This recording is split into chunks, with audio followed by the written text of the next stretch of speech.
Let's talk about a big matter, something that matters now, will matter tomorrow, and for 100 years from now. And that is, in my view, the decline of the West. That's the trajectory. Athens is gone, Rome is gone, the British Empire is gone. What's going to happen to the West, specifically America? We see the rise of Marxism and Islamism. For years on this network, and in my book, American Marxism, and in my book, On Power, my new book, I've talked about this fusion of Marxism and Islamism. People finally here and elsewhere have awakened to this fact. You can see it in this candidate running in New York, Mamdani. You can see it in Congress. You can see it with Tlaib and Omar and Bernie Sanders and so forth. You can see it all over the world, in European capitals. You can see it on our college campuses, this fusion of Marxism and Islamism. But two things I want to bring up about this, and I want to dig into this because this is crucially important. And if we don't do it, it's not going to be done. Well, that was Mark Levin warning us of the great danger of commie Nazis. No. Sorry. That was different. That was the Simpsons bit with Rainier Wolfcastle. This was the fusion of Marxism and Islamism. So obviously that is the proposition that this show is dedicated to, right? You know, we do our best to spread that fusion as best we can. And so when I say salam alaikum to all of you, and salam alaikum to my friend and comrade in Marxism, Islamism, J. Andrew World, it came to our attention that our producer Jake Appett is not a believer in God and His most holy prophet. So he's in re-education right now, but he'll be back next week. Yes. But may Allah bless him, though. Yes, exactly.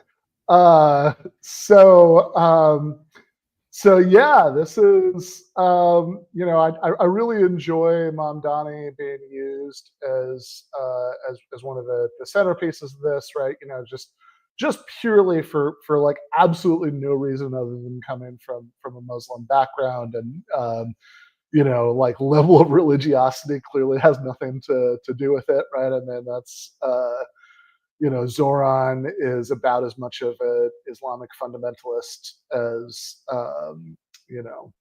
Bernie Sanders is an ultra-Orthodox Jew, or, is like Hasidic, or, I don't know, it's the, about as much as like,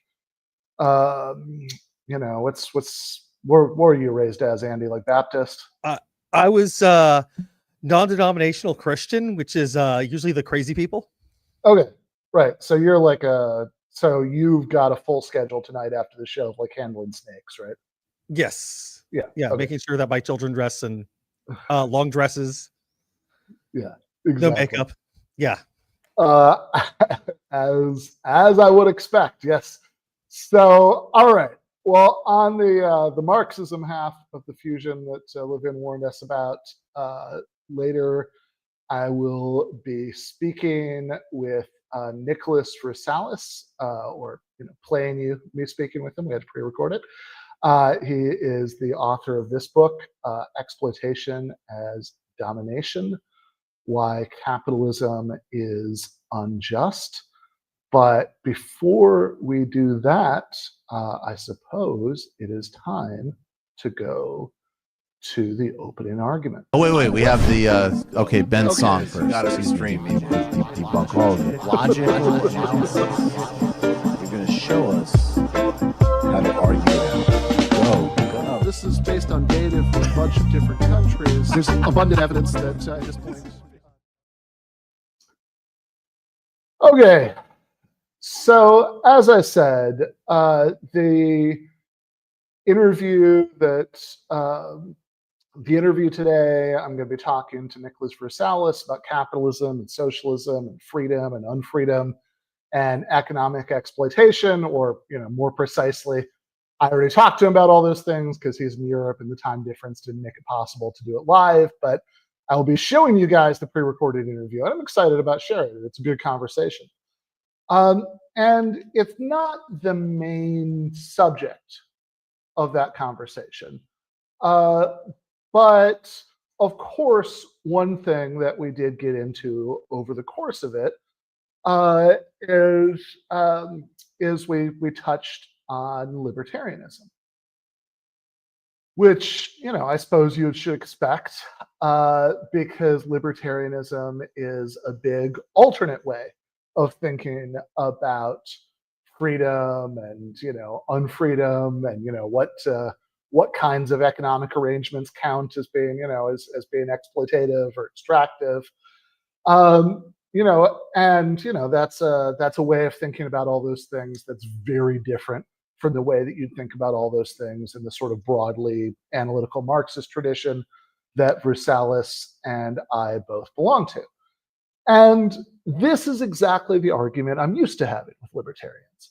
Like, the biggest libertarian magazine, basically the equivalent for the libertarian side of what Jacobin is for democratic socialism, is Reason magazine.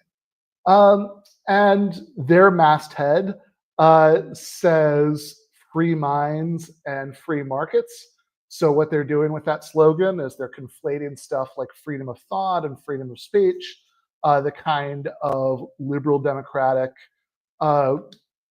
freedoms that left liberals and even, you know, radical democratic socialists like yours truly all equally support. They're conflating that stuff with so-called market freedom. And so obviously people like me spend a lot of time arguing with libertarians in the Reason magazine mold that so-called free markets actually make the majority of the population less free when it comes to having a say in what happens when you're at work, where you have to be half your waking hours in order to make a living, how the product of your labor is distributed, and, you know, having the resources and free time that you need to live to, you know, in order to live whatever kind of life you choose to live, right? That's the classical kind of libertarians versus socialists debate. But what I want to talk about today is the disconnect between that and the kind of libertarianism that's becoming increasingly popular with the libertarian grassroots. And I'm going to give you two examples. One of them is from the Libertarian Party, which is, of course, the political party that's supposed to most purely represent all that, you know, free minds and free market stuff in the United States. And one of them is from a libertarian intellectual who needs no introduction to this audience, since I've debated him 3 times. That would be the libertarian economics professor, Walter Block. So let's start with the capital L libertarians before we move on to old Mr. Block, because of course Block is going to give it a more intellectual gloss, but looking at the Libertarian Party is going to set up the main lines of some of what's been going on in this world in a different way, right? So last year, you may or may not know, the Libertarians nominated a dude named Chase Oliver for president. Normally that would be the whole story. They do their convention and they ask all the candidates shit like, you know, whether they believe that there should be driver's licenses, or whether that is, to quote one libertarian candidate of yore, like needing a license to make toast in your own damn toaster. And then the delegates nominate someone and more or less everyone gets behind them, with maybe a little bit of grumbling if, you know, it wasn't the one that some of them wanted. And that's about that. But a couple of unusual things happened this time around, if you're following this strange little world. One of them is that one of the candidates who spoke at the Libertarian Convention to ask for the party's endorsement was the nominee of another political party, right? The Republican Party. Donald Trump spoke at the Libertarian Party convention and had his name entered on the ballot for their cross-nomination. He was introduced at that convention by Dave Smith, who's a libertarian I've debated twice. And while ultimately a majority of the convention delegates ended up going with this Chase Oliver guy, quite a bit of the grassroots of the party and even some of the leadership of the party openly supported Trump instead against their own nominee. Dave Smith, for example, supported Trump. Although, you know, credit where credit is due, he apologized for that after Trump bombed Iran. And a lot of the reason a lot of libertarians supported Trump over their own nominee is that the libertarian grassroots seem to have gotten very culturally conservative and frankly, very unlibertarian on a lot of culture war issues. So for example, they were angry that Chase Oliver didn't want to ban puberty blockers. A lot of what libertarianism has become for a lot of these people is just vaguely, vaguely anti-establishment coded kind of dissident right stuff. And if Donald Trump is, anti-establishment coded and against some of the unlibertarian things that the other side does, it doesn't matter how many insanely unlibertarian things he'd done himself or was very openly planning to do. Right? I mean, I watched way more of the RNC last year than is good for anybody's mental health, and they literally had mass printed signs that they gave the delegates saying mass deportations now.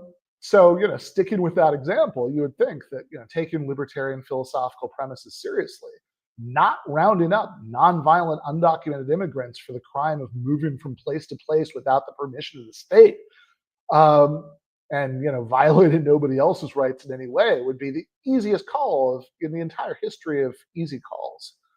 But a lot of grassroots libertarians and a lot of libertarian influencers have all these convoluted rationales about how, for example, undocumented immigrants might end up using taxpayer-funded social services, so therefore it's libertarian to round up families of peaceful but unauthorized immigrants and kick them out of the country, or keep them in cages until you kick out of the country, until such time as the welfare state is abolished. Which, man, if we're going to play that game, it is amazing how many libertarian policies you could justify opposing this way. I mean, I'm borrowing this point from Chris Freeman, who's a libertarian philosophy professor I actually spend a lot of time fighting with on social media about economic issues, but he's obviously right about the analogy here.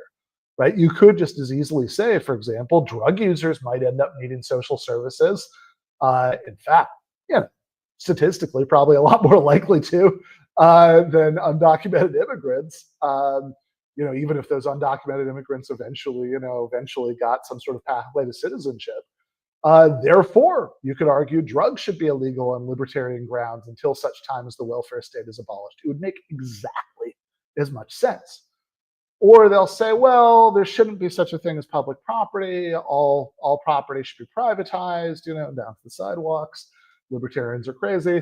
But as long as there is public property, it should be thought of as something like the joint private property of American citizens. Therefore, the same way you can say that, people can't travel across your private property. It's no problem on libertarian grounds to want to round up and kick out immigrants, which, man, as little as I like that conclusion, this is a fun premise. We might as well say that as long as public roads exist, there should be no libertarian objection to a future socialist government, if it had enough mass support, preventing UPS from using those public roads to compete with the United States Postal Service. Right? But whatever. These are not serious arguments. These are weird attempts to reconcile official libertarian premises about non-aggression and all of that with the kind of politics that grassroots libertarians vibe with, because again, so many grassroots libertarians are just redefining libertarianism as vaguely anti-establishment coded, dissident right stuff. So you had all these libertarians vote for Trump. In fact, it may have been a real factor in putting him over the top in some of the swing states, because a lot of libertarians in those states who might otherwise vote third party ended up voting for Trump. And one of the worst offenders was this woman, Angela McArdle, who is the national chair of the Libertarian Party during the election. She isn't anymore. She stepped down earlier this year. And she seems to have been a big influencer in driving grassroots libertarians into the Trump camp. In fact, one of the last things she did before she stepped down, I was just reading about this this afternoon, was award Donald Trump a lifetime honorary membership in the Libertarian Party, which allowed her to tweet this amazing, I suppose technically true thing that, I quote, "We have a libertarian president."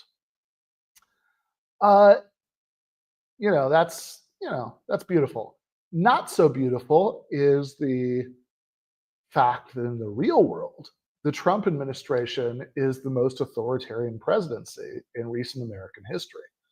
During his first term, I would have said George W. Bush was more authoritarian. And, if you look at the actual points they've both put on the board in terms of rolling back civil liberties compared to where they were, you can still make a solid case that Bush is still ahead in points, but Trump has just been rampaging to catch up as fast as at all possible. He's got 3.5 years left. This is a president who desperately tried to stay in power after he lost a Democratic election in 2020, who tried every maneuver he could think of to thwart or overturn the will of the voters, who, when he came in this time, pardoned a bunch of his supporters who'd beaten cops with flagpoles in a riot designed to keep him in power. And if we're looking at his overall record as an authoritarian leader, that example barely even makes it to the list of his greatest hits at this point. One of his first acts, his very first acts of his second term, was a daring daylight raid against the plain meaning of the 14th Amendment, which guarantees birthright citizenship, right? So, he signed this executive order that attempts to interpret that clause of the amendment out of existence, which is the clause that it gives citizenship to millions of people who are born here but don't have the right blood connection to other citizens. He wants to stop giving citizenship to people in that situation, and presumably if he got away with that, the next step would be to retroactively take away the citizenship from people who spent their entire lives as American citizens. And amazingly, increasingly, it looks like he might get away with that one. This is a guy who sent masked feds to nab immigrants who are trying to do it the so-called right way, literally kidnapping them when they show up at court for their hearings to try to do it the right way. This is a president who's deported people to potential lifetime confinement in a torture prison in El Salvador without trial, based on hearsay and speculation about crimes they might or might not have committed, maybe, but that no court has ever found that they've committed. In fact, no court has even approved the deportation.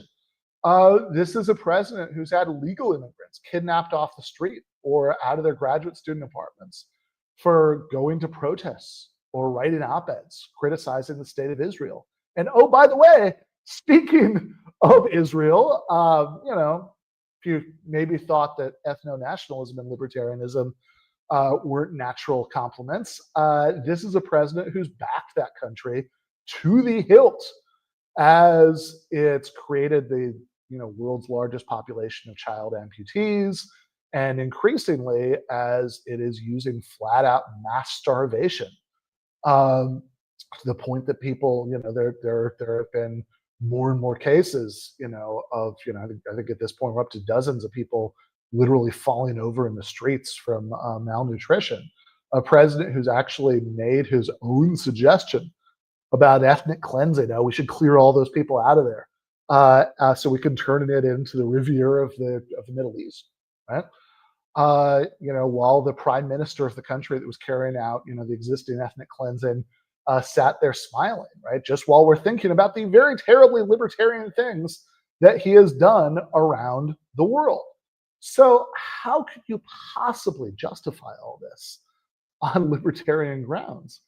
Well, to answer that question, let's look at a Substack from my old debate partner, Walter Block,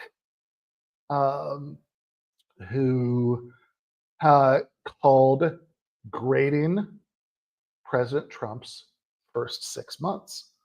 So we're not going to go through the whole thing, but I just want to give you a flavor. Here's how it starts out. In filling out President Trump's report card, it is important, first off, to say where it is that I am coming from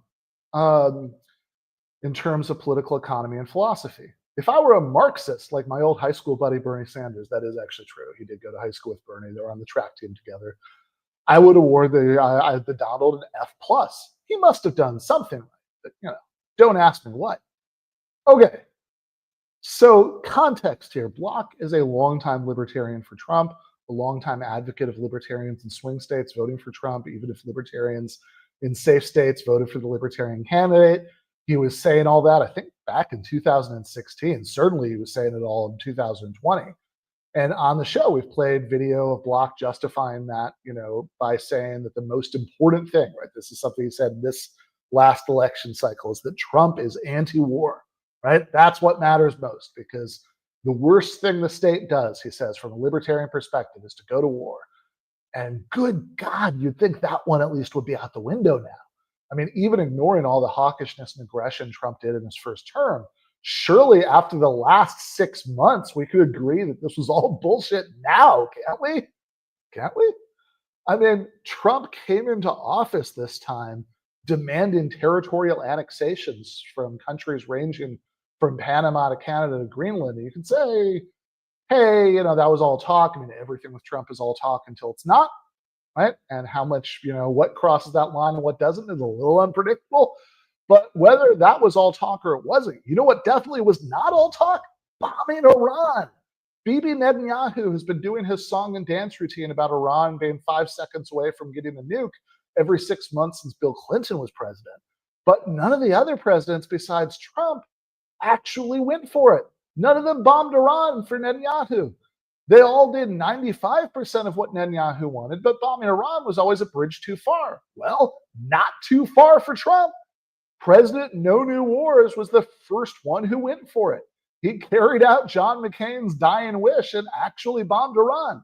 Literally, the only reason we're not actively at war with Iran right this second is that Iran's response to a surprise bombing while President Trump was pretending to be giving peace talks a chance was way, way, way more restrained than what any other country would have done in that situation. And so, thank God, things didn't escalate into an all-out war.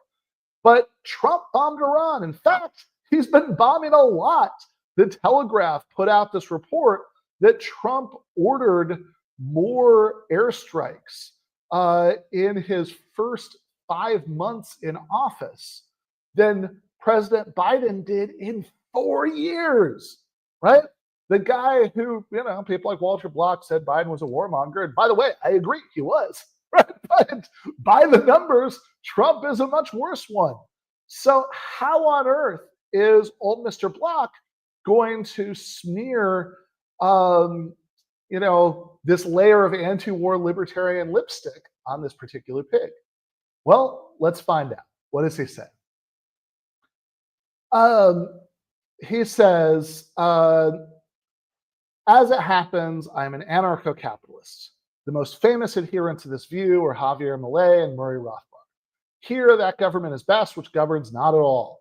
Or to turn things around a bit, we should have some 8 billion governments, one for each of us, so that we would all be sovereign.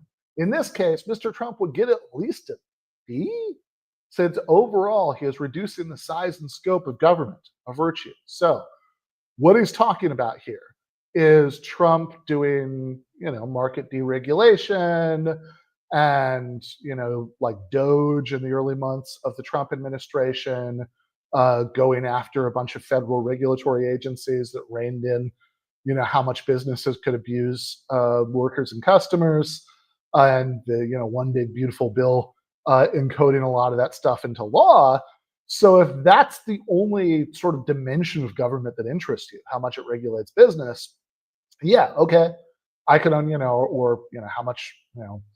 how much social services it gives out to desperate people who need it, right? If those are the only dimensions of government that interest you, I guess I could understand what it would mean to say that Trump has shrunk government. But if I don't know the ability of government to arrest people, whether it needs to even put them on trial to arrest people, like giving, under the terms of the big beautiful bill, giving ICE, right, an agency that exists to round the people up and put them in cages and deport them, just because they came in without permission of the state, right? Under the big beautiful bill, ICE has expanded so dramatically that it's now by far the best funded government agency.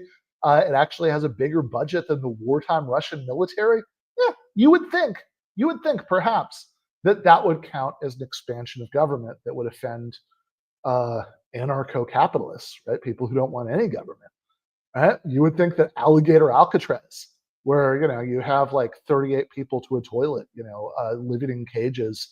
There are members of Congress who've reported hearing people yell out, I'm an American citizen, because they were swept up mistakenly in alligator Alcatraz. You'd think that this is the sort of thing that would bother an anarchist, but apparently not, because Mr. Trump would get at least a B, he said, grading as an anarcho-capitalist. But he immediately announces he's going to grade from a more generous perspective than that. He says, but I will not approach this grading business from that perspective. Rather, as a libertarian, I wear a second hat. As a combination of minarchism or minimal government libertarianism, a la folks such as Ayn Rand, Robert Nozick, and Ron Paul, as well as classical liberalism, the most famous advocates of which are Milton Friedman, Friedrich Hayek. Here, government exists, but is extremely limited. Yes to armies which protect us from foreign invaders, police who quell domestic marauders, courts to determine just who is who in terms of justice and adherence to the Constitution. By the way, I guess we don't give a shit about adherence to the Constitution when it comes to birthright citizenship. And maybe, sending people to prison in other countries without trial, my God. And maybe, especially in the second of those two moderate categories, just a little bit of government responsibility for contagious diseases and all other so-called public goods. Okay, so he's saying he has his first choice, but he's also willing to live in the real world a little bit and, kind of see things from a perspective that allows some role for government. And, I have a million problems with this document. That's not really one of them. I mean, I can kind of understand that by analogy if you're a Marxist in your theoretical commitments, but as far as what you think is possible in the day-to-day politics of 2025, you tend to think like a social democrat, right? That's what you can get done now. Then you can kind of see an analogy there. But how is this going to lead to giving Trump, to giving Trump credit? Well, let's find out. Said, with this introduction, I am now ready to assign grades to President Trump. According to that childhood nursery rhyme, when he was good, he was very, very good. When he was bad, he was awful. I don't know that rhyme, but whatever. That pretty much sums up President Trump's first 6 months in office from this perspective. What are the specifics? 1, education. Harvard and my old alma mater, Columbia, of which I am duly ashamed, must head the list in this regard. What he has done with them and to virtually all institutions of so-called higher learning is nothing less than superb.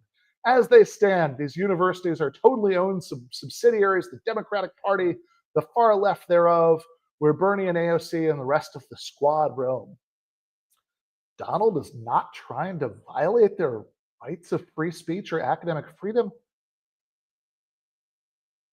Walter, Donald Trump literally had a graduate student arrested, swept up off the street by federal agents, put in a cage for a long time, threatened with deportation for writing an op-ed in the campus newspaper critical of Israel. And you're going to say that Donald Trump has not threatened these universities, has not threatened free speech or academic freedom at these universities?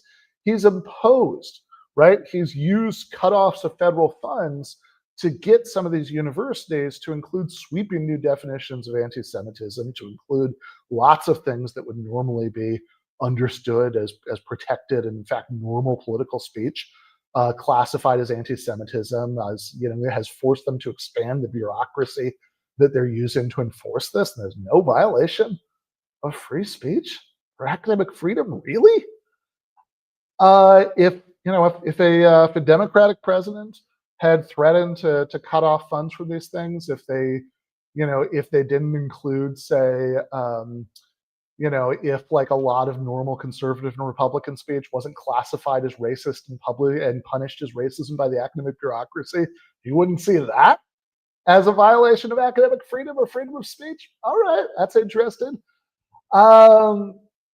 So going on, I'm just going to, I'll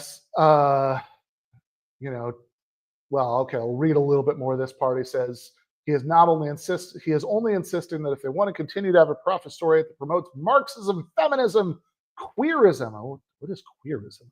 Black studies racists, anti-Semites. They should do so with their own dime, of which they have quite a few. So again, to review, he's using the threat of cutting this off. He's not just cutting it. Like, I would understand from a libertarian perspective saying, okay, well, if the funds are cut off, then you can justify that as a libertarian thing because, we shouldn't have, publicly funded universities or whatever. I mean, I think it's grotesque, but I can understand that ideologically from their perspective. But that's not what's happening. Instead, he's using the threat to get them to negotiate to severely curtail free speech and academic freedom in their self-policing. 2, eviscerating the National Science Foundation and National Institutes of Health. And says the argument against this is without such subsidies, scientific and medical research would grind to a halt. Nonsense. The money saved thereby could be delivered to more deserving scientists. Citation needed about that actually happening in the real world. Number 3 is defunding public radio. Number 4 is the education department. And whatever. I'm not going through these because I will grant him that from a libertarian perspective, not having public radio, having the only radio be corporate, doing away with Sesame Street are things that that at least conform to their ideological preferences. I don't think he's being inconsistent about that. I think he's wrong, but I don't think he's being inconsistent. But where you really got to look at this is number 2, foreign policy. Gosh, you think the president who did as many airstrikes in his first 5 months in office as Joe Biden did in 4 years is going to score well according to this like classical liberal, moderately libertarian scorecard? Apparently. Walter says, Ukraine, Russia. They say give an A for effort, but I'm only awarding Trump a B here. He tried to make peace. He is still trying. Well, even apart from the fact that Trump has some very weird ideas about how to coax parties into peace negotiations, having the head of state of one of the 2 warring parties in the White House to give him this big performative dressing down that's likely to inflame nationalist sentiment to this country seems like a really weird way to go about diplomacy to me. But whatever. Even putting that aside, reality check. The U.S. is continuing to fund and arm the Ukrainian military right now. That hasn't stopped. In fact, Trump has been talking about escalating sanctions on Russia. So, I mean, the idea that from a perspective of thinking the Ukraine war was the worst thing in the world, and, whatever, there's even overlap between me and Walter on this. I want negotiated de-escalation too, but he thought this was so bad that this was one of his main justifications for supporting Trump in 2024, that Trump would stop it. Trump hasn't stopped it. Trump is, again, it's not just he hasn't stopped it in the sense the war is still going on. I mean, U.S. weapons are still being shipped over there. Russia is, already the most sanctioned country on earth, is getting more sanctions now. 2, Israel. He moved the U.S. embassy from Tel Aviv to Jerusalem. He set up the Abraham Accords. He has been a staunch friend to the Hebrew state, one of the best allies the U.S. has ever had. You notice that he doesn't even attempt to square this with his libertarianism. He just says, well, it's one of the best allies the U.S. has ever had. It's like, okay, what does that mean? I mean, it's like been one of the countries the U.S. has been closest to, okay. But if we're trying to score American foreign policy according to some ideological critique like libertarianism, then surely the question isn't, which countries has the U.S. been close to, but should the U.S. be close to this one?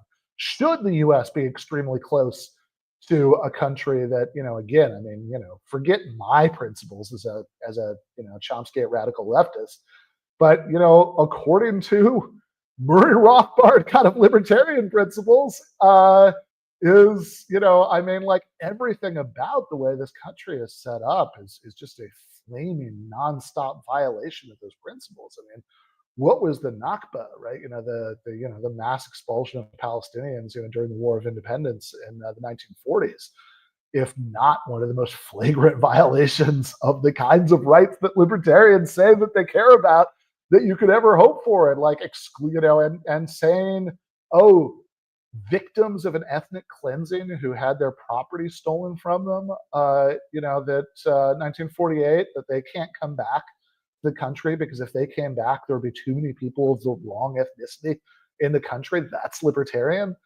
So like have ruling over millions of people for 6 decades almost, right? 58 years at this point, since the 6-Day War in 1967, and never giving them Israeli citizenship because if so, it'd change the ethnic makeup of the state too much. That's libertarianism. That's classical liberalism or minarchism. Again, there's a reason he doesn't even bother to try to explain himself on this point. Now, of course, even in conventional terms, I mean, best ally is a little weird. Google USS Liberty, just for starters. But again, even if true, it's just a complete irrelevance on any kind of moderately libertarian, classical liberal, whatever perspective he's claiming to take here grounds. 3, Iran. A nuclear armed Persia is the last thing that the quote big Satan unquote needs. The president is supposed to protect our country from external enemies. He did so here. However, Iran has not yet surrendered. Their threat still remains, hence a grade of B. So, Walter the Libertarian's only objection to Trump bombing Iran is that he hasn't bombed them enough. And this idea, it's protecting us from external enemies. I mean, it's like, my God, any kind of dissident right narrative you want to do about, how Trump is better because he's an isolationist, not like those awful neocons. I mean, what could possibly be more neocon than this?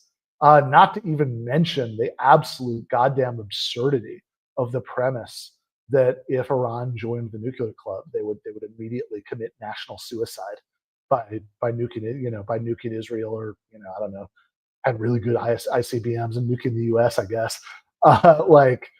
Given Iran's track record, who has Iran ever started a war with? I mean, yeah, they've been interested in being a regional counterweight to Israel and the U.S. They certainly provide weapons and funds to various kinds of insurgent groups in other countries. But I mean, in terms of actual use of its own military, Iran has been extraordinarily restrained and cautious, right? Precisely because they very obviously do not have a collective death wish. Look at what happened after Trump bombed them, and they only did a token symbolic response, so it wouldn't escalate any further. These are the people that were, they literally, like, hours and hours in advance, they literally picked up the phone to say, hey, bombs are coming. Here's exactly where they're coming. We want to make sure that you've intercepted all of our missiles, because the last thing we want is for this thing to escalate. We're supposed to believe that this is such a grave threat to the U.S. that sort of classical liberal principles about how the government should protect us from foreign aggression justify preemptive warfare. Foreign aid, yeah. Peace. Trump has also orchestrated peace between India and Pakistan, Rwanda and Congo. He richly deserves a Nobel Peace Prize. More airstrikes in 5 months than Joe Biden, not exactly a dove, did in 4 years. 3, immigration. The southern border is no longer almost totally porous. A sovereign nation must have borders. Grade A. Got that? A sovereign nation. Well, okay, fair enough. They must have borders. Therefore, no amount of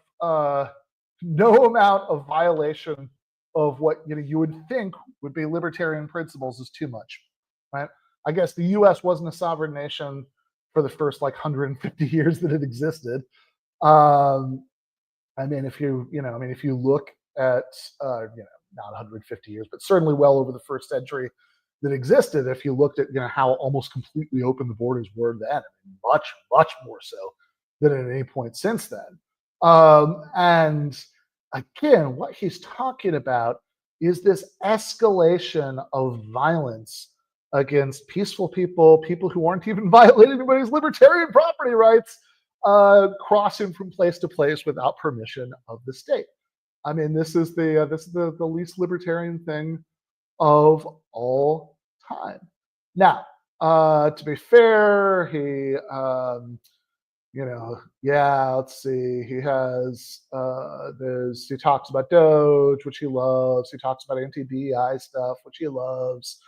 That talks about anti-trans stuff he likes. Again, not very libertarian. Talks about rolling back environmental regulations, which he likes, and he does deduct some points for tariffs, right?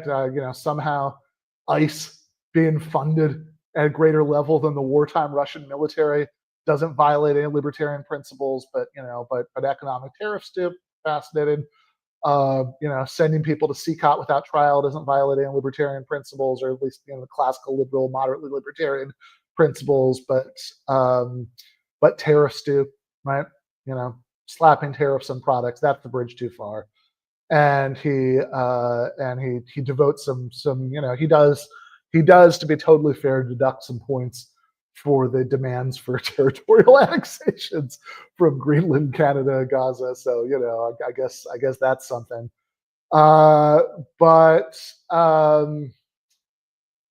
He says, to summarize, the report card is a mixed bag. Some aspects very, very good, others horrid.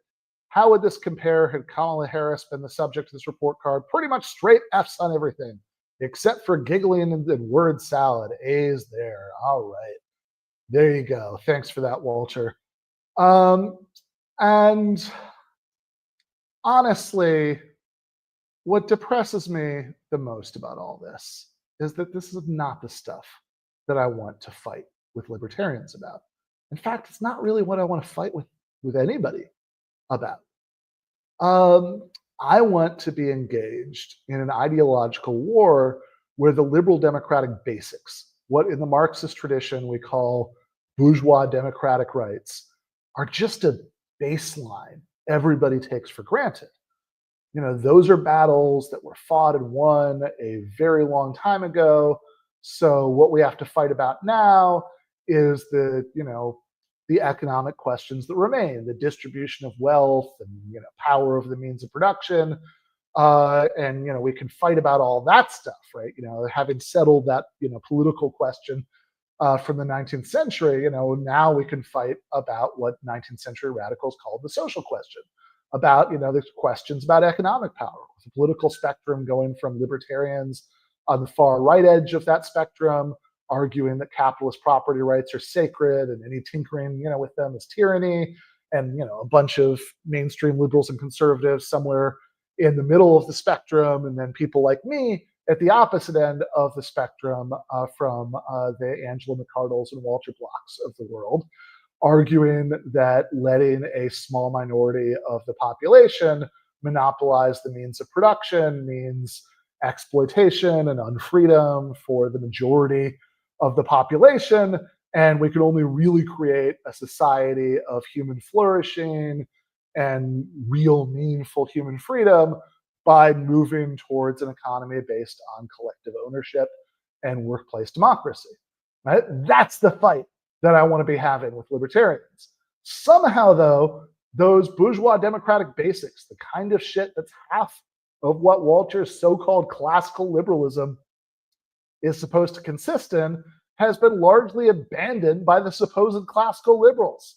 You have libertarians lining up behind unhinged right-wing authoritarianism in the person of Donald Trump, or sometimes lining up behind it and then having buyer's remorse, a la my wayward friend Dave Smith. And frankly, as vociferously as I disagree with libertarianism, even libertarianism deserves better and more consistent representatives than the likes of Walter Block. Speaking of which, I started out talking about Angela McArdle, the chair of the Libertarian Party nationally, who did as much as anyone to influence libertarians to support re-empowering this erratic and rapidly cognitively declining authoritarian lunatic, Donald Trump. So let's end with her too. How has Angela been feeling about the first months of Trump? If she's done a full balance sheet, a full report card like Walter Block did, I missed it. But I did catch one tweet from her that's pretty relevant. 2 weeks ago, after the Trump administration ended the air travel rule that requires you to take your shoes off at security, she tweeted, and I quote, "TSA is no longer forcing us to take off our shoes. It's a small win, but I'll take it." And hey, I'm all in favor of not having to take your shoes off at the airport. I always thought that was pretty dumb, right? I always thought it was pretty dumb that after one incompetent attempt at a shoe bombing, again, the original one and only attempt didn't even work. We all had to take our shoes off forever. And whatever. I probably fly more than most people. It's a lot of what I do now. So I guess this one even does benefit me a little bit. Point to Trump there, but Jesus Christ, Angela. The deporting people to CCOT without trial administration, the kidnapping foreign students for writing op-eds administration, the alligator Alcatraz administration, the administration that just racked up ICE funding and the big beautiful bill to the point that, one more time, for emphasis, they have a bigger budget than the wartime Russian military. This is the administration that you led your supposed freedom movement to support, but hey, at least they're going to let you keep your shoes on at the airport. I fucking hope it was worth it. Oh, wait. We have the, Ben's song first. Gotta be streaming. Debunk all of it. Logical analysis. You're going to show us how to argue it. Go. This is based on data from a bunch of different countries. There's abundant evidence that at this point. All right. I am now joined by Nicholas Vrousalis, the author of this book, Exploitation as Domination. And I should also say, before I knew who Nicholas was, I had seen, I think, a few videos that he'd uploaded of the late G.A. Cohen. So this one, for example, has always been a personal favorite of mine, and it's it was uploaded onto Nicholas's YouTube channel.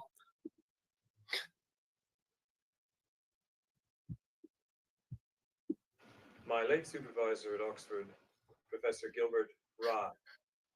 Thinking and meaning are the same kinds of thing, but they're not the same type of thing, because kinds and types are different sorts of things, even though they're alike in nature, since sorts and natures, though similar in character, differ in dimension, because characters and dimensions, though akin to one another in form, are contrasting in significance.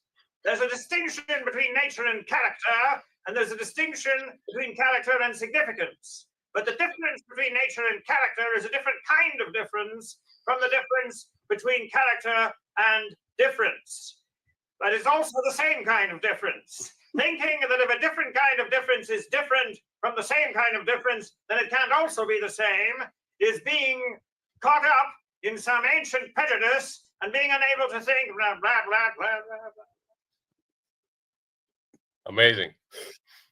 Yeah, I remember showing that video to Michael Brooks in 2019, and him expressing frustration that Cohen, wasn't around so he could, interview him on his show. So this is maybe a good entry point, right? I mean, like there's a lot of Cohen content on your YouTube channel. What's the what's your what was your relationship with him, and if you also wanted to speak a little bit to his influence on what you do. Yeah, thanks. Well, Jerry was my PhD supervisor, so I went to Oxford in 2003 to study philosophy with him. I didn't have a background in philosophy; I only had a background in economics. And so in the beginning, we didn't hit it off, because I had an economics background. Jerry thought I was, an economist, was thoroughly confused about normativity and reasons and stuff like that. And I thought, he was trying to demolish all of my ideas just because he could, But then eventually we hit it off, and we became friends. I defended in 2009, and Jerry, was very supportive. And Jerry actually passed in August of 2009. Yeah, but he's been like an immense influence on my writing, and in a sense, I still think of myself as writing, trying to satisfy his standards, his exacting standards. It's like a philosophical superego in the back of my head. Like, how does this follow? How are these ideas connected? What's the premise? How does that claim follow from that? And that's it might sound like a good way to do philosophy, and it is usually, but sometimes it's very difficult and quite oppressive to have a superego like that hanging over your head. So for me, sometimes it was liberating to talk to and work in the United States, where the English way of doing philosophy is slightly different from the American way. And I find the American way, the system building way, slightly more constructive and slightly more inspiring. So, I owe a lot to Jerry, but I also owe a lot to learning to do philosophy differently from how he taught me to do it. And that's been part of my philosophical learning. Yeah, I mean, it is interesting that you started with the thing about having a background in economics, right? So the sort of larger intellectual project that Cohen was one of the main exemplars of, but comes in very different flavors. Is analytical Marxism, which you can roughly think of as Marxism, where without the dialectical hand waving, and where there's an attempt at rigorously applying methods that might come from non-Marxist philosophers and social scientists and economists, etc. But one of the other figures who I've in the work of yours that I've been starting to read comes up a lot, right? As somebody who you're often engaging with and critiquing, but you're also often agreeing with on particular arguments is John Roemer, and thinking about Roemer's work might get us I think closer to thinking about the content of your own contributions about how to think about exploitation. Yes. Well, so Roemer, in my opinion, is possibly the most important Marxist economist since Sweezy. He has contributed to so many fields in such a deep and seminal and engaging way. There's very few people in my mind who have had that level, that intellectual contribution at that level of depth. And Roemer, as you might know, was one of the main interlocutors of Jerry's when they started the so-called September group. Originally, they called it the non-bullshit Marxism group. No bullshit in the case of the Americans, non-bullshit in the case of the Brits. It's a very important distinction that you'd appreciate if you talk to Jerry and John. But more seriously, I think, Roemer, when it comes to Marxism, one of the things that Roemer was trying to do from the very beginning was trying to take some of the ideas in Jerry Cohen's Marxist theory of history. So Jerry Cohen's defense of this second international type Marxism, in which technology explains economic structure, which explains state, law, superstructure, and so on, this tripartite scheme, take this and plant an exploitation theory in it, and develop an exploitation theory through it. And so you can think of Roemer's whole trajectory in economic theory as a trajectory of trying to, cultivate that planted seed, develop it, take the seeds and fruit from it, and then eventually abandon it. And one of the things I've been trying to do is say that that seed is still worth preserving, and what we got from it is actually a theory that we should keep, not jettison. And that's the theory of exploitation as an equal exchange of labor. So it's a kind of Marxism without the labor theory of value, but which preserves some of the core ideas behind both historical materialism, but also central tenets of the Marxian theory of exploitation, but without a Ricardian version of the labor theory of value, the theory that price is proportional to the value at the level of individual commodities. Yeah, so I mean that last point is probably worth saying twice and underlining, because I think a lot of grassroots socialists, when they hear the labor theory of value, what they hear is more or less what you mean by unequal exchange of labor, right? What they sort of hear is this idea that labor is the source of all of the things with value, which of course is a very basic intuitive claim, and a lot of grassroots socialists, I think, take that to be very obviously true. Whereas the labor theory of value in the chapter 1 of Capital sense is the theory that the value of a commodity is the average socially necessary labor time it takes to produce it, and which comes with a claim that there's at least some sort of interesting relationship between that and price, and that's like a very specific technical claim that, if it's true, certainly is obviously true, right? So in the thinking about that trajectory from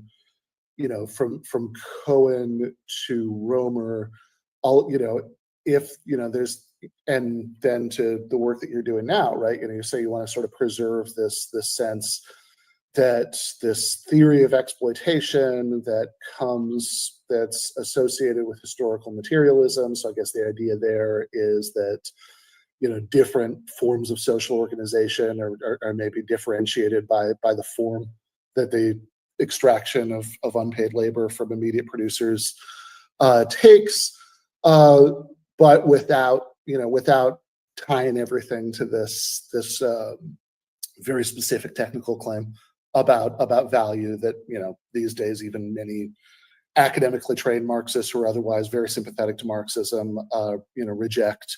So in terms of trying to get viewers to see how this trajectory works, I mean, where does Romer start in trying to, because I know he goes a few very different places with this, but I mean, where does Romer start when he's trying to sort of reconstruct the Marxist theory of exploitation?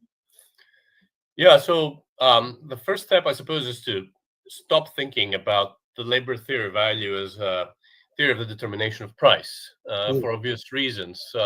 All kinds of commodities and for all kinds of reasons why prices won't correspond to labor values, and not because markets aren't in equilibrium. And it turns out, if you read if you manage to get as far as volume 3 of Capital, any sufficiently complex economy in which the compositions of labor to capital will vary across firms will involve cases where prices have to differ from values in order to generate what Marx calls a uniform rate of profit. So what Romer is trying to do in the 80s is say, let's think about value transfers, or labor transfers. So you work for me for 10 hours, I work for you for 0 hours, so I get a net transfer of labor of 10 hours. And let's try to think about what that means independently of prices. We'll figure out prices afterwards. And so his reworking of the labor theory of value just consists in thinking about labor transfers and the source of inequality that makes possible unequal labor flow, unequal transfers of just labor time. And the theory he ends up with is a theory of distribution. So he ends up with a theory which effectively says the reason why I can work for, I can get you to work for 10 hours and get 10 hours labor from you without giving you any back is the fact that I own productive assets, and thereby can get you to work for me because you need access to these assets in order to live, in order to get a wage, so you can pay for the things that will buy you, get you fed and protected. And so it's this unilateral control over your agency that's conferred upon me by my ownership of productive assets that does the explaining.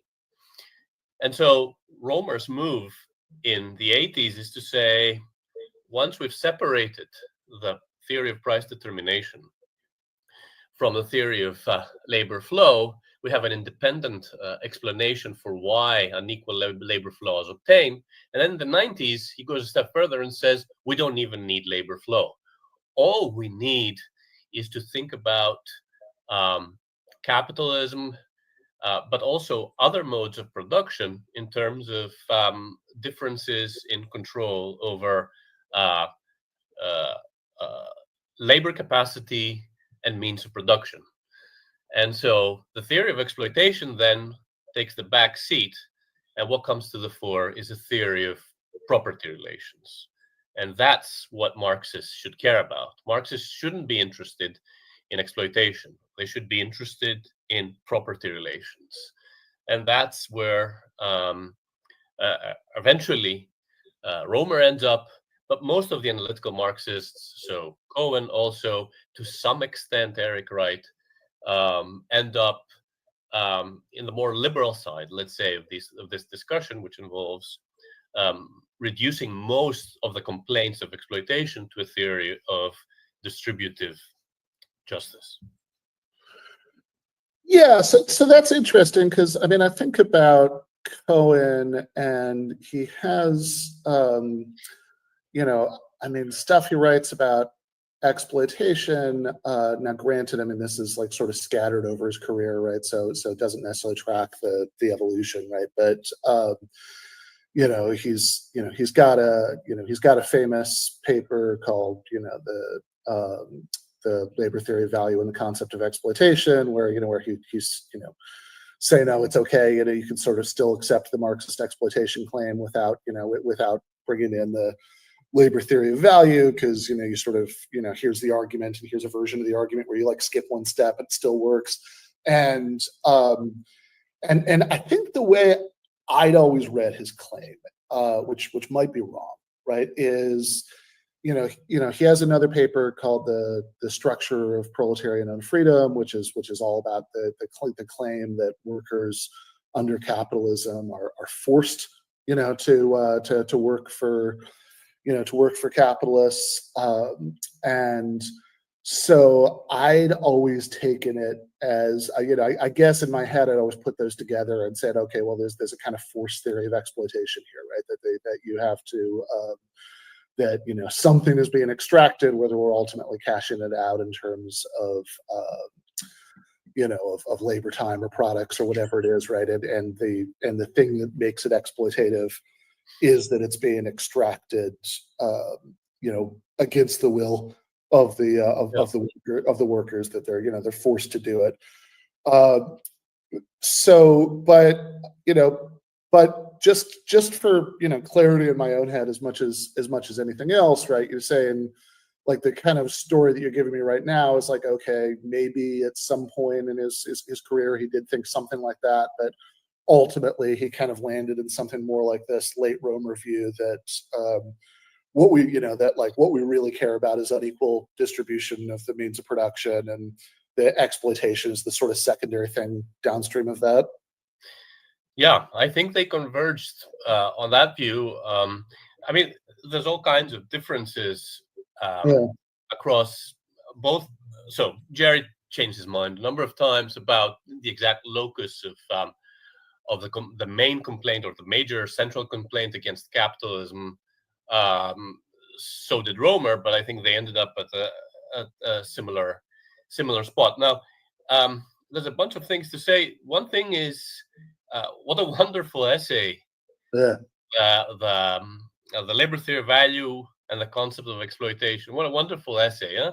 For students or for people just coming into this literature. Like the way he draws distinctions, the way he moves from claim to claim, and the way he ties everything together. It's just a brilliant, wonderful, extraordinarily clear and compelling paper. So I highly recommend that people who are interested in this stuff read it.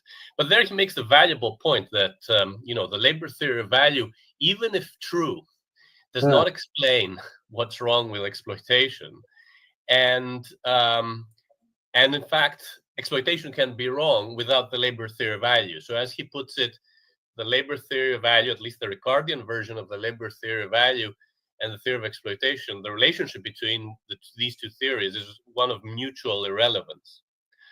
And I think Romer is on exactly the same page. And so they end up emphasizing means of production and distribution of the means of production. But I think Cohen vacillates more than Romer does about the nature of the flow. So Romer is convinced already, I think, by the 1990s, that there's basically nothing to be said about the nature of labor flow. Labor flow is neither here nor there. What matters is background distribution. Is it unequal? Is it unjust? On some criteria of injustice, could be liberal criteria, Rawlsian criteria, could be Hegelian, recognitive criteria, could be more Kantian, but whatever it is, it's basically distribution. Whereas Cohen vacillates more. Cohen still thinks in the mid-1990s that flow has primacy. So it's the nature of the flow, the way we cooperate with each other, and the basis of the reasons on the basis of which we cooperate that determines whether my serving you and you serving me constitutes a relationship of exploitation or as a benign egalitarian relationship. So I think Cohen, I think until the very end, until the end of his life, he was the end of his career and life, he was still unsure that distribution was all there is to be said about the wrong of exploitation. And so you can say that on that question, he wasn't fully on board with Romer. Right.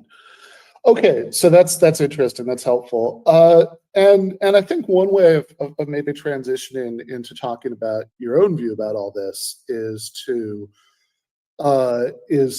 think about a third, big analytical Marxist figure that we haven't talked about yet, which would be Eric Olin Wright, and something that he says in his book, The Debate on Classes, where he says, okay, so he has this whole theory of how class structure works, and the contradictory class positions and all that, and in this passage, he's being self-critical about ways that he's framed it in the past, and he says, okay, he thinks now we should be primarily thinking about all this in terms of exploitation, and he's somewhat critical of his own earlier work for focusing too much on domination, and he says some interesting things about where he thinks that can go wrong, and I think I have a sense, right, because your book's called Exploitation is Domination, right? I think I have a sense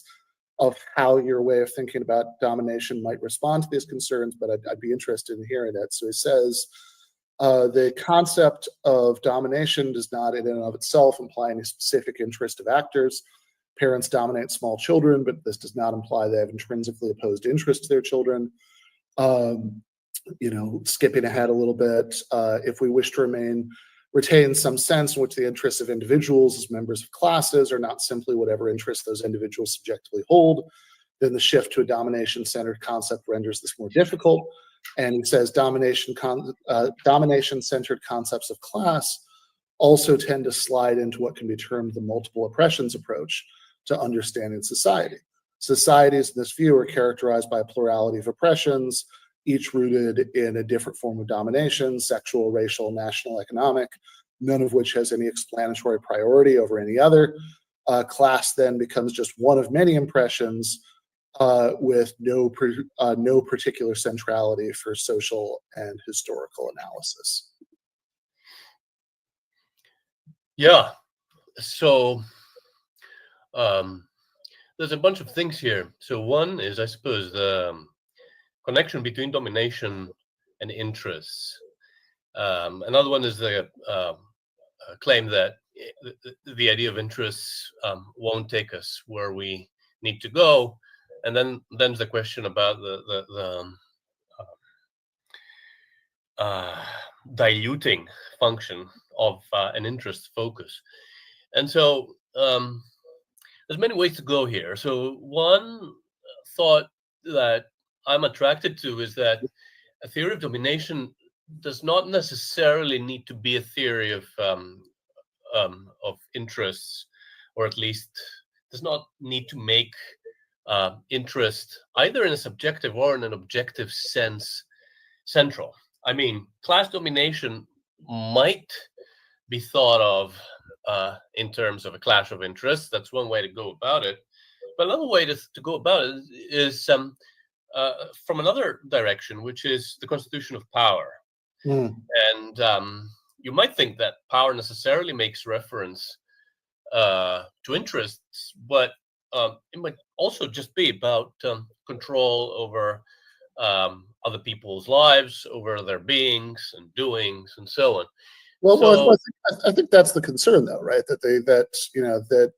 I think his worry in that passage was that we want a theory of class, of exploitation to be all about opposed interests. That antagonistic interests seem to be central to the notion of exploitation and sort of central to how we think about class and what makes class structure and class differences important. And I think his concern here was that sort of trying to cash out class relations in terms of domination might not capture that. Well, I'm not sure. So even if you start from a notion, so in the book, I don't defend an interest-based theory of domination, because I want to emphasize power and its unjust possession and use. But you can start there. You can start from a theory of interests. Could be objective interest, could be some form of subjective interest, and you could think about class relations in terms of a necessary feature of capitalist production, which is that capitalists necessarily, by dint of their control over productive assets, have a say over how we work, what we produce, when, and so on.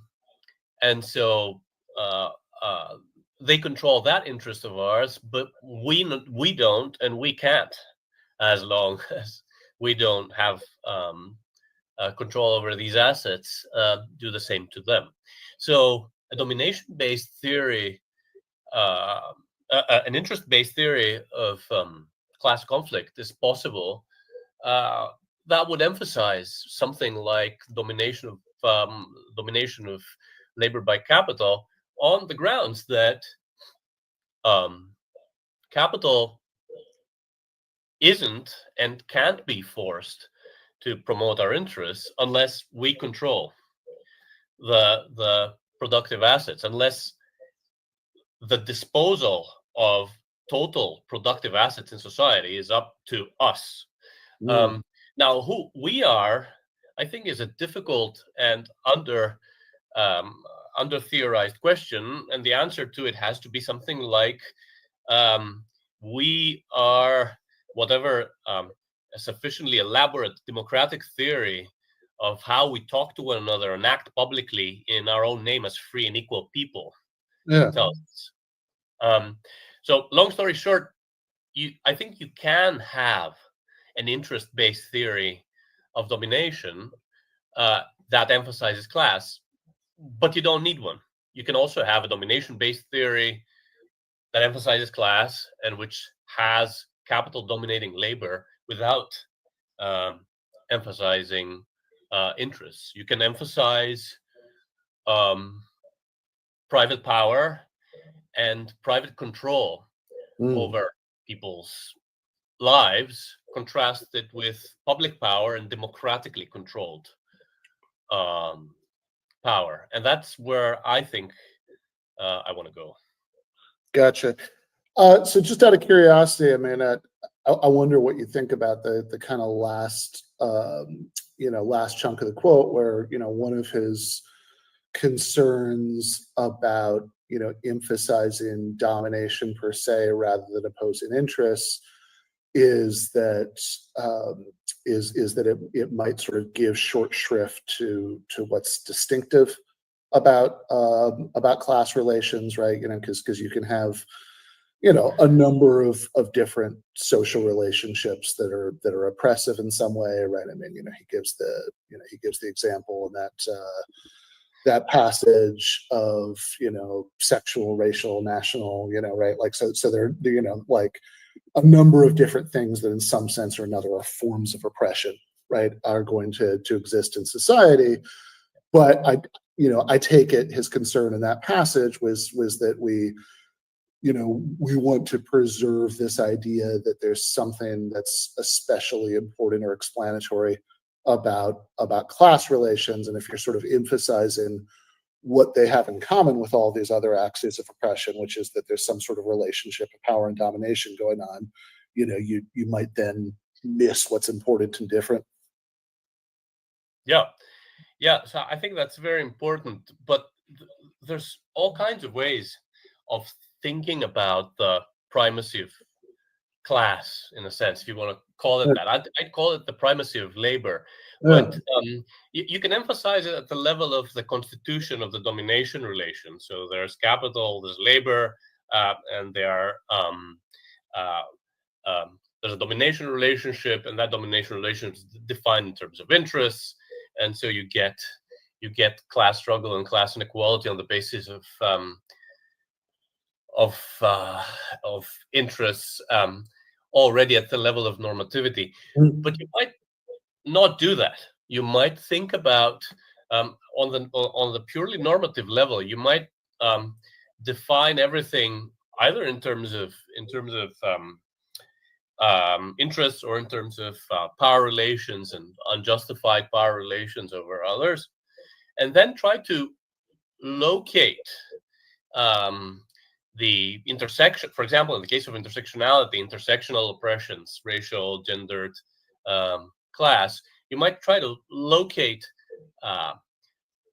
these normatively independently defined wrongs or injustices in labor, in how labor gets subsumed, controlled, and reproduced. And so you might have a story there, an explanatory story about how the domination of labor by capital, for example, just is a form of subsumed labor.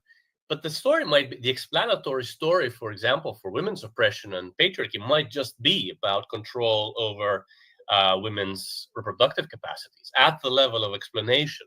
So men dominating women might just be a story about the subsumption of women's labor.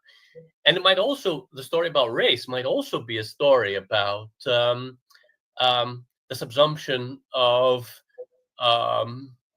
bonded labor. So a story about slavery and Jim Crow might just be a Du Boisian story about how the labor of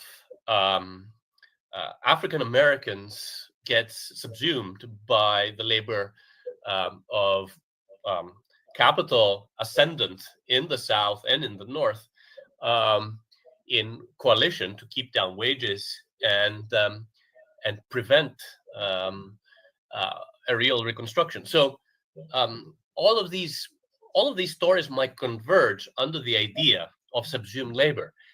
And in fact, I think they do, and that's the thought I try to defend in the book. Well, let's talk about the book. We've been kind of talking about general concerns about domination-based theories of class and whether this is the right way to think about it. But I think it might be interesting to just kind of take a step back and think about, like, okay, what are some different ways you can think about exploitation, and how does yours fit into that, right? That so like in you have this nice vivid example that you go back to a bunch of times in the early chapters of your book about somebody who's trapped in a pit, and somebody offers to throw down a rope so they can come up, but only if, and in different versions of the example, it might be they have to pay them $1 million. It might be this or that, or I think the one that's probably most relevant for thinking about exploitation in the in the sense that this is ultimately supposed to be a theory of, right? A theory of exploitation and capitalism and other class societies, that I'll throw you down the rope if you sign a contract. I'll throw down the rope in a contract, right? And you'll work for me for sweatshop wages, for the rest of your life. And you say, okay, so there are a lot of theories that can converge on the view that whatever's going on there is a theory, is a form of exploitation, but they explain it in different ways, right? So I mean, I think it might be interesting if you want to just kind of take a minute, kind of going over the ground there of, like, sort of various ways of understanding what's exploitative about this, and then how your own view would fit into that. Yeah. So this example is supposed to illustrate, first and foremost, a generic. It's to clear our heads. So it's supposed to be a canonical, archetypical case of exploitation. And as so often happens in philosophy, you start with that example, such an example, you try to explain what makes it intuitively objectionable that you make that offer to a vulnerable party. And so what many people say is wrong about these kinds of situations is that the person in the pit perhaps didn't find themselves there against just background conditions. Perhaps they weren't offered the opportunity to purchase very cheap insurance against falling in pits.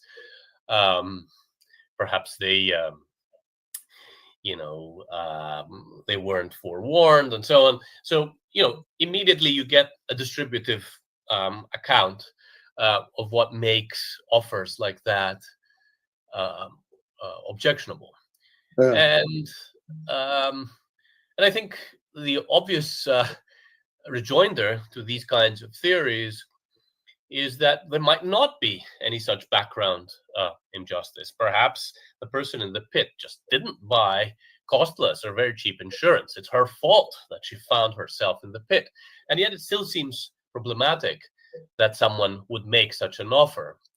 Other people say what's wrong with this situation is that the person in the pit is under duress. So she is forced to accept the offer of the guy who is on top of the pit. But that's not necessary either. We could imagine cases where, Zuckerberg makes an exploitative offer to Bezos because he just has knows some compromising information that will mildly harm Bezos, and Bezos accepts because he doesn't want to lose out. but neither of them is in duress, certainly not Bezos. I still think it would be exploitative if Zuckerberg gets Bezos to mow his lawn for the rest of his life by threatening to reveal that information. And there's other ways in which people have thought about the Pitt example. Economists often think of the Pitt case and similar cases in terms of competition. They say the reason why you can offer someone $1 million to rescue them is that there is no competition. If there was competition among the rescuers, then the price of the rescue would drop down to cost of production, and there wouldn't be any exploitation. And again, I say, no, that's a non sequitur. Competitive prices do not determine what's morally right. The just price of rescue in the example is zero. It's not a positive price. So you shouldn't offer the perfectly competitive price. And economists, of course, immediately say, well, but you can produce it more cheaply. Yes, but so what? You shouldn't throw in a rope for money. You should rescue for free. And so the answer I end up with, so I consider these theories, I reject them all, and then I say, what's wrong with the Pitt case is that someone has power, and they use that power in order to control another person's purposiveness or another person's agency for their own benefit. And that's presumptively wrongful. That's the central normative claim of the book, which I then apply and extend to social theory. But the central, let's say, conceptual claim of the book is that exploitation is a dividend of servitude. It's a benefit that the powerful extract by converting the vulnerable into servants of sorts. Yeah, and so this is maybe worth taking a second on, right? Because you make a distinction between serving and servitude, right? So I mean, like what specifically do you mean by servitude? Yeah, so that's at the center, I suppose, at the core of the book, and it connects to all the things we've been talking about before. Stuff about the centrality of labor, this ancient idea that labor is somehow special, and the idea there, I suppose, is that there's a background independent set of reasons that we serve one another, and that we serve one another as free and equal people. And when we fail to do that, and we have failed extensively and pervasively throughout humanity's career, we serve one another as servants, and as usually happens, some are servants and some are masters. Now, the way to define this relationship of servitude consists in thinking about these independent reasons, these independent justification we're talking about before. You can think of them in terms of interests, but you can also think of them in terms of independent justifications. So how would free and equal people dispossessed of knowledge of their economic, social, and political conditions arrange their mutual cooperation so as to treat one another as free and equal? That's the answer to the non-servitude question. And I take it in the book that implies that no one would have unilateral control, so one-sided control over the labor capacities of others, unless that thought experiment that I just explained can give us independent justifications for it. So teachers, parents, professors, referees, judges need not have, will have power, but need not have dominating or objectionable or unjustified power over others. And the central claim of the book, the second central claim of the book after the conceptual claim about exploitation, is that set of justifications that is drawn by the professor, the judge, the teacher, the parent, is not and cannot be forthcoming in the case of the capitalist. The capitalist is on a par with the playground bully and the colonialist, in that the only justification for her existence is makes right. It's not a genuine justification. The others do draw a genuine justification. The capitalist doesn't, and therefore the office of the capitalist is genuinely justified, genuinely unjustified. It's an unreasonable form. Yeah. So the claim here, I just want to make sure I've got this right, is that that what counts as what counts as servitude, making somebody like a servant, has to do with with there being not just one-sided labor, because you could have one-sided labor flows in a variety of situations. I mean, socialists have always acknowledged that, right? In any reasonable society, there's such a thing as being too young or too old, to work, too disabled to work, et cetera, right? So all of those things are possibilities, but that it's people, and it's also not a question of just a force for a couple reasons, right? So just now you gave me kind of from one direction, which is the Musk Zuckerberg Bezos. and Zuckerberg blackmailed Bezos, right? Into mowing his lawn for him, but also, right? I mean, a fun point you make about this in the book is that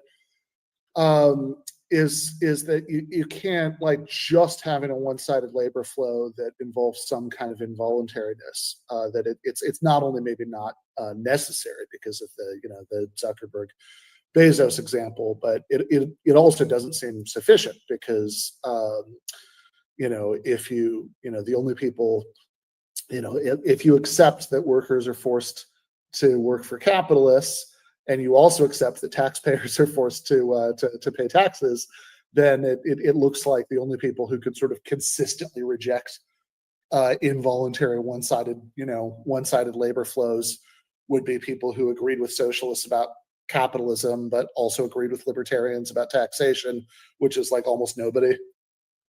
Yeah, that's good. Yeah, thanks for bringing it up. I think that's very important. A lot of Marxists and I think also liberals are drawn to the idea that we should define exploitation and the central wrong-making features of capitalism in terms of force. So they offer a force inclusive definition, and I think force and the force inclusive definition of exploitation is a plague on all our houses. It's a plague on the Marxist house, it's a plague on the liberal house, for the reasons you just mentioned. First of all, force doesn't seem like a necessary condition for exploitation.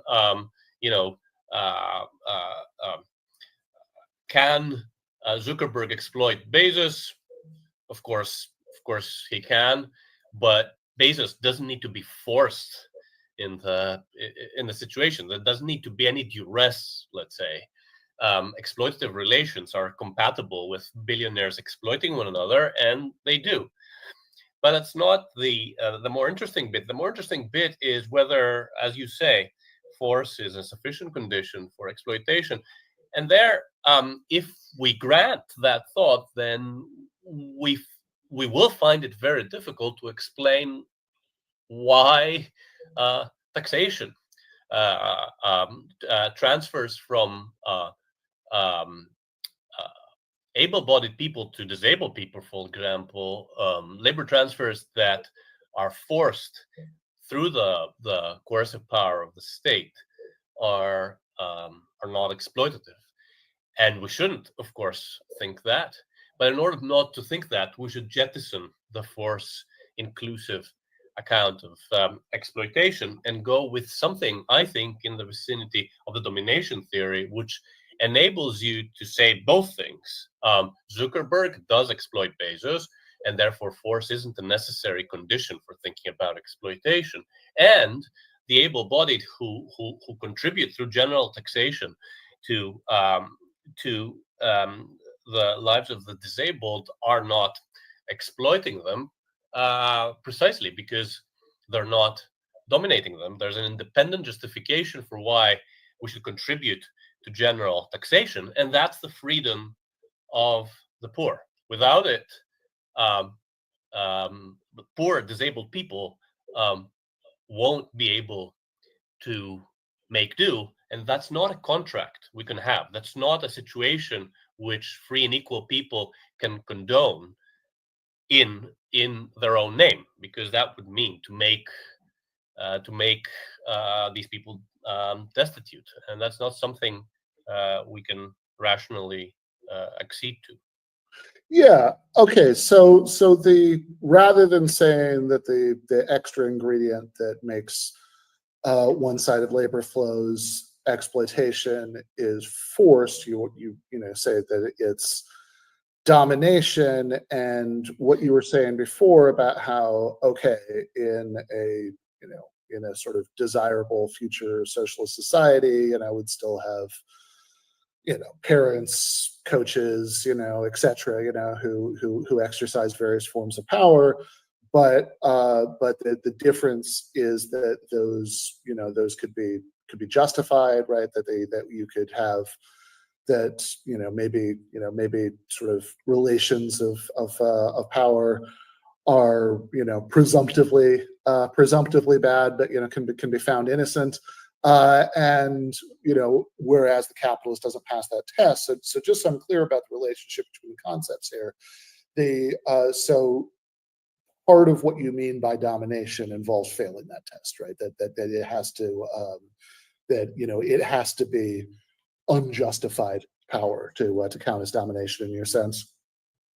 Yeah, I think so. I mean, that's the whole difficulty, so of figuring out exactly which forms of power are benign and which ones are wrongful. We know that some forms of power are certainly wrongful. The power of the slave owner and the feudal lord and the husband and the family under patriarchy.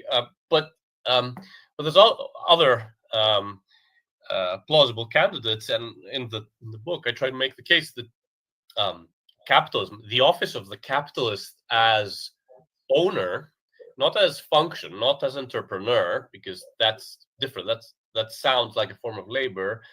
The form of capital of the capitalist as owner doesn't draw any independent justification. And so how to think of these independent justifications, there's a bunch of theories that tell us how to do that, and we can draw on these to figure out exactly what the special justification is. But the central point here is that domination must have something to do with unjustified possession and use of power over others, and capital is one such form of possession and use. Yeah. So okay. So this is. I mean, I suppose you could make a parallel move about force, but but even if you just sort of restricted yourself to unjustified force, right? Then you still have the Zuckerberg Bezos objection in the other direction. But certainly thinking about domination as unjustified powers, connects with like the Republican tradition for how to think about freedom. That there's, like, you often see rhetoric about like independence from arbitrary power, right? That this is so that makes good sense. No kings. Yeah, right, exactly, right. Very very relevant over here right now, right? Yes. And of course some of us would like to insist on not just talking about no kings, but keeping that no oligarchs part of the picture also. But yeah, I do want to think about, right, as I know we have limited time here, so as we move towards the end of it, I did have one question about the relationship between this and Marx's account of exploitation in Capital, and then at the end I was hoping to get your thoughts a little bit about, what a society that was free from this kind of domination and exploitation might be by your lights. But the capital question was just the way that you talk about this, that like the fact that, for example, you want the Zuckerberg Bezos, hypothetical lawn mowing blackmail case to count as exploitation, and then you refer to capital as you have some phrase like monetize domination or monetize, it's something like that, and monetize servitude. Anyway, one of those, and so it seems like, the lawn mowing example is interesting because that seems to suggest that if somebody is hired, like due to the economic pit that they're in, right? They accept this job, right? They're hired to mow your lawn for you, right? That that you're a like rather than blackmailing Bezos to do it for him, right? Zuckerberg, Zuckerberg hires some cash-strapped immigrant to and he has so many lawns and it's whatever, that like this is just a full-time job, right? Being his lawnmower. That you want to count that as exploitation. And I'm just wondering about this because because on the one hand, your view about exploitation definitely captures an important part of Marx's account of exploitation and capital, because it's because it is ultimately about labor flows, right? The extraction of unpaid labor. But Marx, as I've always understood him, his distinction between productive and unproductive labor, seems to suggest that there's some important sense in which people aren't being exploited, right? They're being oppressed, certainly, right? But they're not being exploited if they're not generating profits for the capitalist, right? If they're like the sort of classic example Marx gives out in volume 2 or somewhere like that is the cook in a hotel is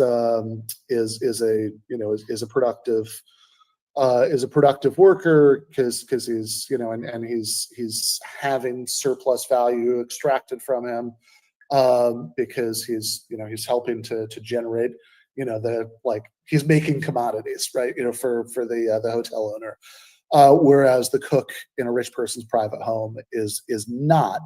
But this seems like, if that's right about Marx, this seems like an aspect in which your accounts maybe do come apart, right? Because it seems like on your view, both of those, right, the cook in the private home and the cook in the hotel are equally checking all of the boxes of your account of exploitation? I don't think so. You're right that both the cook in the cook in the hotel and the cook in the home are both exploited, and okay, yep. But I don't think Marx disagrees with that. I think Marx thinks, and he has to think, that the cook in the home is exploited. She's just not exploited through extraction of surplus value. So her labor is not productive of surplus value. But if there's surplus labor flow from her to the master or to the homeowner, there's certainly exploitation. That's why slavery and feudalism, even when they were unproductive of surplus value, which they patently were exploitative, not in the sense of productive of surplus value, but in the sense of productive of surplus labor. So Mm-hmm. I don't diverge from Marx at all. In fact, what I want to say is that capitalist exploitation is specific in that it's monetized control over alien labor capacity. So the labor capacities of others is controlled unilaterally through control over the surplus value product. That's how, so under capitalism, no one directly controls your labor. Your labor is controlled through the mediation of the labor market. If you have nothing else to sell but your labor capacity. You offer your labor for sale in the labor market. That's purchased by the capitalist. You work for a certain amount of hours for your own reproduction, and you work for a certain amount of hours for the capitalist, and the surplus is extracted in the form of profit. That's surplus value. But not all exploitation is extracted in the form of surplus value, as manifested by patriarchy, slavery, and feudalism. So what I'm inclined to say, one of the things I'm inclined to say about the Zuckerberg-Bezos case is to say that that might be exploitative if it involves transfer of surplus labor performed not through the mediation of a labor market or a functional equivalent, but it is surplus labor transfer through power over Bezos, then it's exploitative, but it's not capitalist exploitation. The wage laborer, on the other hand, is certainly exploited in the capitalist sense because she produces surplus value. So I think we have to distinguish here between the generic account of exploitation that I offer in the book, and which is perfectly, I think, compatible with what Marx says, and the specific, historically specific applications of that theory, which will involve capitalist exploitation, feudal exploitation, slavery exploitation, patriarchal exploitation, and other forms of exploitation, which will have their, as Marx calls them, their differentia specifica, their specific differentiations that pick them out as different forms of surplus extraction. Okay, that's helpful. I mean, I guess it is interesting to think about, how, I suppose if you're not spending some of the hours of your day as the cook in your home, like reproducing your own wages, right? I mean, that's it is still, yeah. So I mean, I guess that's interesting. There's a sense in which the whole day is surplus labor. Maybe that's an issue for Marx, but I see how so I think I get how your view works on this count, that this is so that the exploitation in the Marxist sense, right? You're seeing as like a proper subset, right? And I think this is very important for Marx, because one of the things that's so brilliant about, I think, the volume 1 of Capital is this thought that labor has different forms, and that the culprit under capitalism is the same feature that keeps us alive, keeps us growing, keeps us interacting with one another, helps us serve one another as free and equal people. Something that we have been doing forever and ought to be doing forever, namely serving one another as free and equal people, comes to be an alien feature of our lives to which we relate as something that will dominate us. That's capital. But that's also labor. It's it's labor reified as capital, and that necessarily has a form of appearance, which is that monetized form, and that monetized form gets reproduced as surplus value. But surplus value is, just as you say, a proper subset of surplus labor extracted in a certain way through the power of others to do so, and that's what makes it an exploitative flow. Yeah, well, so that I'm glad you said the thing about serving each other as free and equal people, because this is the last thing I wanted to ask you about.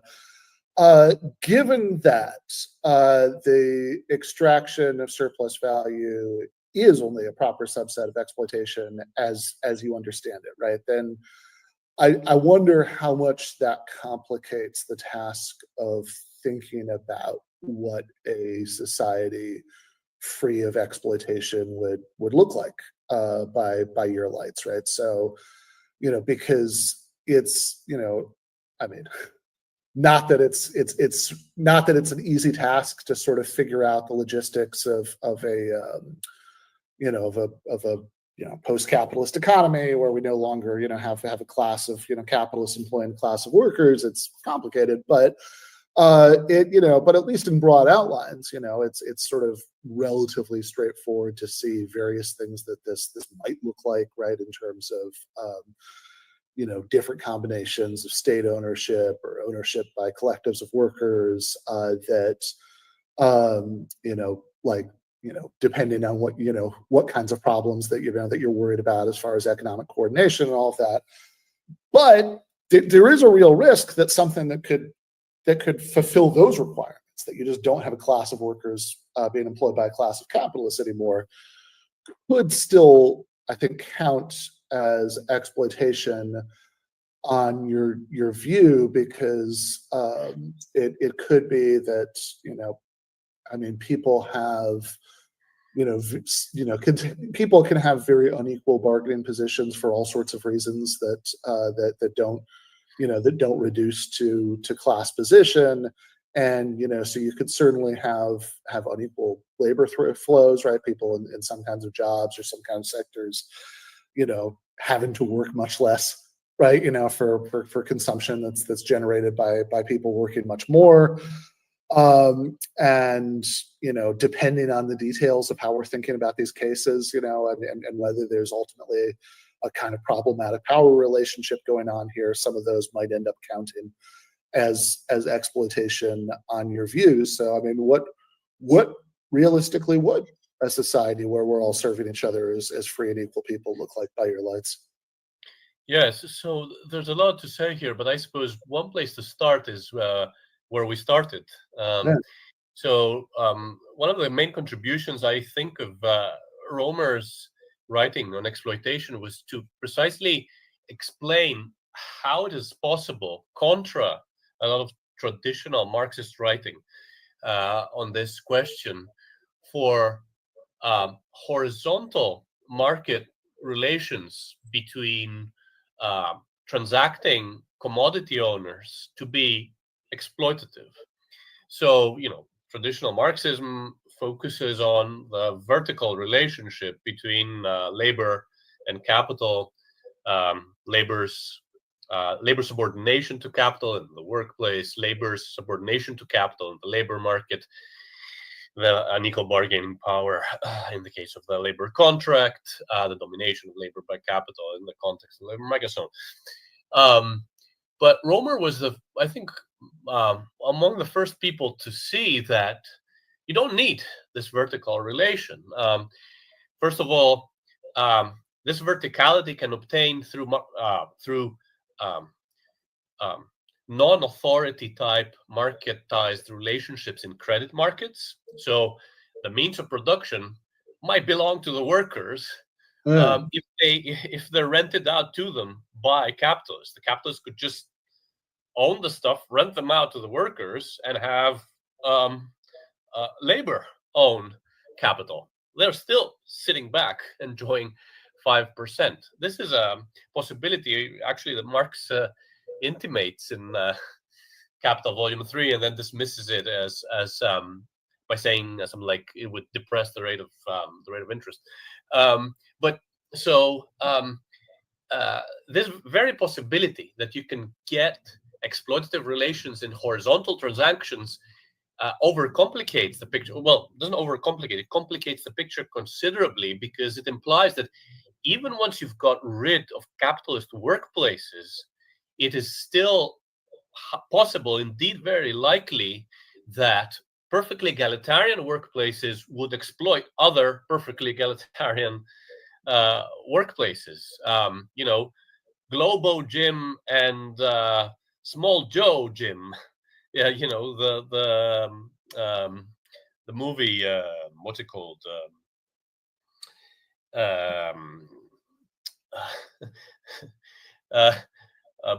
Ben Stiller movie. Yeah, it's not. It will come to me. So the big capitalists exploiting the small capitalists through horizontal dodgeball. Yeah, Dodgeball. there we go. The story of dodgeball is a story about horizontal exploitation, and so that's a perfectly and eminently possible scenario, and that makes it possible that you can get a situation in which, for example, Mondragon cooperative workers here can exploit other Basque Country cooperative workers there. It's a horizontal exploitative relationship. So that complicates the picture. It also makes it much more difficult to get a relationship with free and equal producers just by democratizing the workplace. And what I try to do in the book is I say, forget the syndicalist notion that just by getting rid of capitalist bosses in the workplace we'll be able to democratize the economy through and through. That's a fantasy, and that's perfectly consistent. In fact, that syndicalist picture is perfectly consistent with exploitative transactions between different cooperatives. So we need the state, and we need the state to manage investment and ensure that transactions of that sort, global gym versus average Joe's gym type of inequality and unequal flow through mere domination do not obtain. And so the model of democratic socialism I end up defending in the book is a model that involves democratized workplaces, but says we need more, and that more that we need is at least some form of public control of the means of production as a whole, the Kommanditkeit, and a way to manage these kinds of pervasive capital inequalities that would survive in many emancipated forms of the economy, so as to prevent not just traditional vertical exploitation, but also the horizontal. So long story short, universal worker control is a necessary but not sufficient condition for an emancipated economy. For that, we would need a democratic state that would democratically manage and control investment, provide job opportunities, perhaps through a job guarantee scheme, and try to structurally ensure that we serve one another as free and equal people and not as servants. All right. Thank you so much, Nicholas. So once again, the book is Exploitation as Domination, and I hope can have you back on the show, because there's a lot else that I would like to ask you about. But that would be wonderful. Yeah. Thank you so much. Thank you.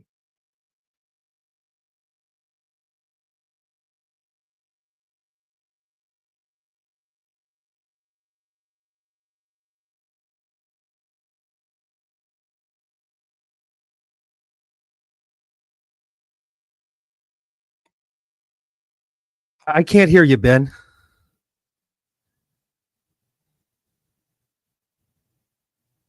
Let's see here. I don't know what happened.